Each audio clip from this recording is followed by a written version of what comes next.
Hi, everyone, and good afternoon. Welcome to Laser Tech Tuesdays at 2. My name is Tauren Nyland, and I'm the Marketing Communications Coordinator here at Laser Tech, filling in for Jake Control this week. Every Tuesday at 2 p.m. Mountain Standard Time, we go live for 15 minutes to discuss solutions in traffic safety or in professional measurement. This week, we will be discussing the traffic speeds throughout the pandemic with a beloved returning guest, Oh, Laser Tech's Traffic Safety Project Manager, Vinny Alvino. Hi, oh, Vinny. hi, Soren. It's so good to be back. I feel Happy to like have I'm you. on. What show? Like James Corbin or whatever. I mean, I feel I'm glad to be a returning guest. Or Oh, Saturday Night Live. oh, This I is like that this one. time hosting. Yes, something. Woo! Well, for those of you who don't know you, tell us a little bit about yourself and your background at LTI. Sure. Okay. So I am the product manager for traffic safety here at LTI. I've been with the company a total of 11 years. I had a slight hiatus, is how I'm calling it. But by the grace of God, I'm back now. So I'm back here. But when we add it all together, I've been here 11 years. So I'm glad to be back in the saddle on this job again and in this role and in doing these types of things with Torin and Maddie and the whole marketing team. So Well, we're happy you are back. Well, to jump right in, talk about the traffic during the pandemic. Why do you feel the traffic speeds and accidents were so prevalent during this pandemic? yeah, it's really funny, right? So there's a few things that happened during the pandemic. So during the pandemic, I was actually a courier. So I traveled throughout the city for months during that time, and I noticed that, of course, the roads were more wide open, but oh my goodness, people that had a propensity to speed. So I'm fortunate. I drive, my children and my grandchildren now tell me I drive like I won't say like an old lady, but I drive like an old person, okay? And so I drive the speed limit or a little less, but those that had a propensity or have a propensity to speed during those times when the roads were wide open, I mean, it was just Katie bar the door. They were just going at all kinds of crazy speeds. Not only crazy speeds, like okay, let's say you go 10 miles over the speed limit. All right, that's not good, but let's say you do. I mean, we're talking people that were going 50 miles an hour over the speed limit. So it just got to be, I mean, traffic's down 15, 20% by what I've read, and accidents are at the worst in 30 years. I mean, it was just a terrible confluence of the ability of people that like to speed to be able to speed on a wide open road. So that's what happened during the pandemic. And I think as we come out of the pandemic, I don't know about you, but when I come to work now, I mean, I do leave the house. I get out of my pajamas and I come to work every day at the office. And when I do, traffic is building up every day. I think you'd agree, no matter where you're going. And I think some of the people still think it's the wide open roads. I mean, they don't realize that traffic is back, and that people are getting back into the swing of things. And I mean, it is just terrible out there. And the other thing that happened during the time when the pandemic was really at its peak, the police had other things to do. Let's be quite frank. They had to try to help, hospitals and ambulances get people with COVID to the right place, and then we know during that time, yeah, not to be political, but during that time there was disturbances in our streets and that kind of thing, and they were called to that kind of thing. So enforcement took a little bit of a back seat during that time. No fault of anybody. It was the way the times went. So you have open roads, you have some people that like to speed and took that opportunity to speed, and the police just had other things that they needed to do at the time, and enforcement took a little back seat. Um, so today, I think what's happening is people are still speeding like that. We know that, but here's the good part. I mean, the police now are back enforcing. So for a company like us, that's wonderful news because we sell products for that, and we'll get to that later. So I think now it's going to get back to normal and somewhat regulate itself again. But during the pandemic, it was just whatever, the Wild West out here. So that kind of thing. So how do you feel that summer is going to add fuel to this fire? Well, yeah. So yeah, I mean, think about this. So when we're driving in the wintertime, right? I think most people, well, I would hope most people are going to slow down for snow patches and ice patches and traffic and snow plows and things like that. But when we talk about the summertime, people are on vacations, right? And, let's be honest, the nice weather, they're thinking about going to Wally World or Disney World or Disneyland, wherever they're going. And, they're driving more in that regard. And then you take on the roadways during the summertime. Look at how much construction there is on the highways, right? Everywhere. That's our national landmark in Colorado, construction zone.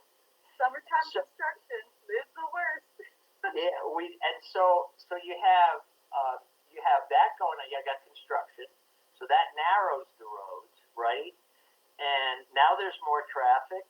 Boom, another confluence there. And then you have people that have been used to for the last year driving 50 miles over the speed limit or whatever it is. And so you think about other things that could happen in the summertime too.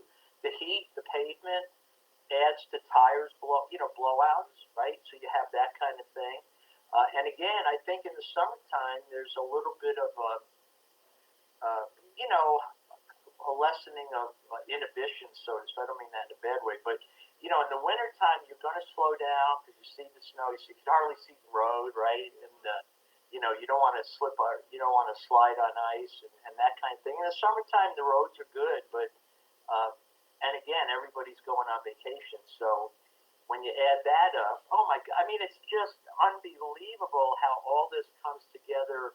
Now, we're coming out of the pandemic right at the beginning, basically, of summertime, when it's already busier, and people are now going back to work. Like I said, some of us are going back to the office, and so you add that in, and then people haven't had a year of driving.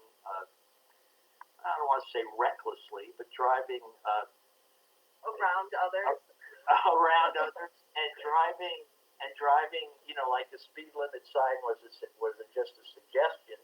So when you add all that together, it's just going to be a mess. I mean, it is. It's going to be a mess. So. Well, and people are definitely more distracted in the summer. You're like you said, they're out longer, have more things to do. You just have more energy, and you want to be out more. And do you feel at all like distracted driving from your view has increased with the pandemic? Just if no one's on the road, you're more likely to look at your phone, etc. Yeah, so even now, here's another thing. So from my perspective, I'm somebody that typically, once I get in my car, I don't care who calls me, I don't answer. End of story. I just don't. But during the pandemic, even though I didn't speed, I really didn't, I did notice myself on the phone more. So, I may have looked at a text that I would never look at before. So I think that's another habit that brewed during the time of the pandemic. So yeah, I mean, distracted driving, more people on the road. Look at construction on I-70. Oh my word, that's for us that are local. I mean, if you're not paying attention, you could end up at the stock show. I mean, it's right? I mean, that stretch there with the new underground, under the old viaduct. It's like, so you just have to be aware. But I don't know. Yeah, I'll be honest. Distracted driving is, yes. I don't. I think it's just worse since the pandemic because, excuse me, people knew they had that luxury during the pandemic, and there's just old habits now that have to be broken. That's about it. So moving forward, what do you feel can be done to reduce speeding and the severity of accidents? Yeah, so what happens is, traffic enforcement, speed management is done by the three E's. That we know, like education, enforcement, and engineering, right? So engineering, of course, the Department of Transportation is always looking at better ways to construct our roads, making them wider in some areas, and in some cases in residential areas, making them more narrow.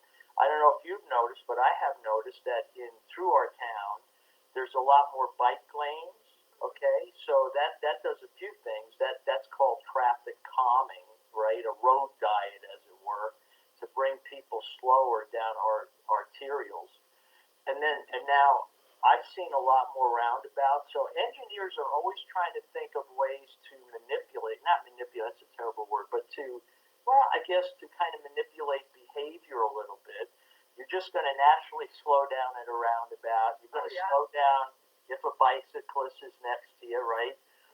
Unless you grew up in New York, then you'd open the door. And then No, you just just kid, scratch that from them.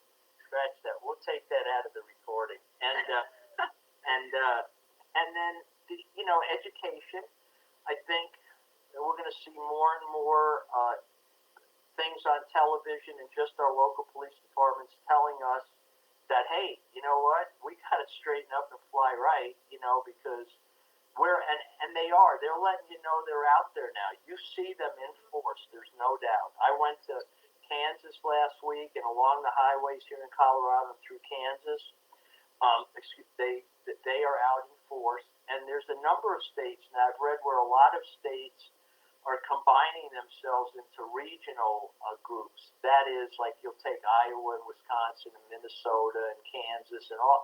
That whole part of the country is working as a unit, so that you can't say to yourself, okay, I'll drive through Colorado uh, slowly because there's a lot of police out, but once I get to Kansas, ooh, it's wide open. No, they're there too. And then you go to Iowa or you go home to Michigan or wherever you go, you're going to see them along the way. So they're making concerted efforts there. But the biggest thing, and we know this, especially in our line of work in our company, that enforcement's the biggest thing, right? So, fortunately, like I was saying earlier, we do have tools to help the police out there, and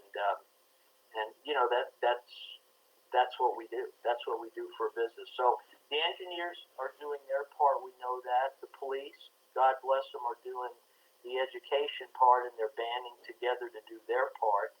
And then we have a role in this too as a manufacturer of product to put the proper products in their hands. So, we do have a few items there right now, a few pieces of equipment that make sense for most budgets, right? The True Speed S, which is a nice little monocular type item that that I've dropped many times and it still works. and it's still and the price. I mean, you put one in everybody's hand. We should just buy one for everybody in Aurora.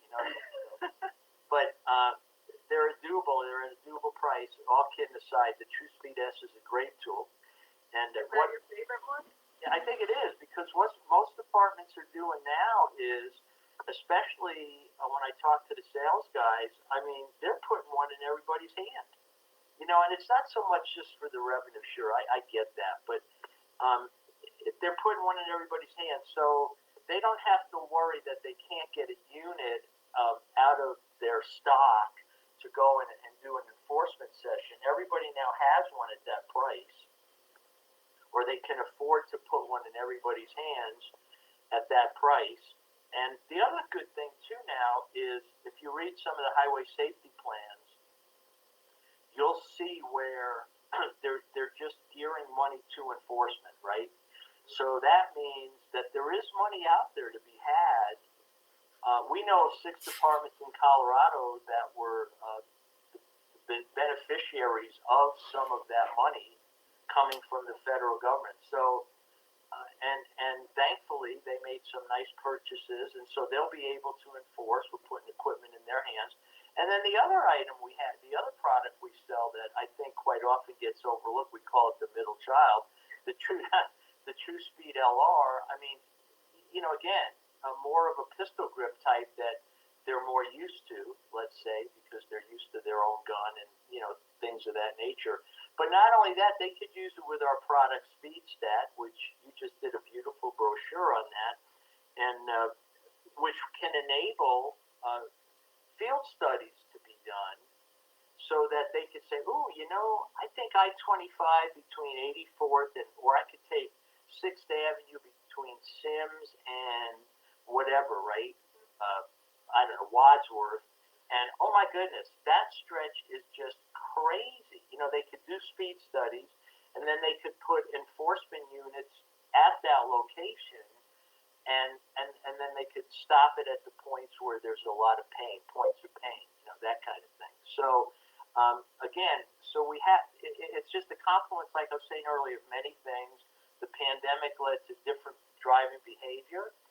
Coming out of the pandemic, people still have that behavior, and now we got to educate, and the police are doing that, and the engineers are doing their work, and we're doing our work. So I think if we take that approach, we can help get the problem under control.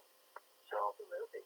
yeah. And lastly, is there any way officers and departments can try our products or beforehand, before they make the purchase?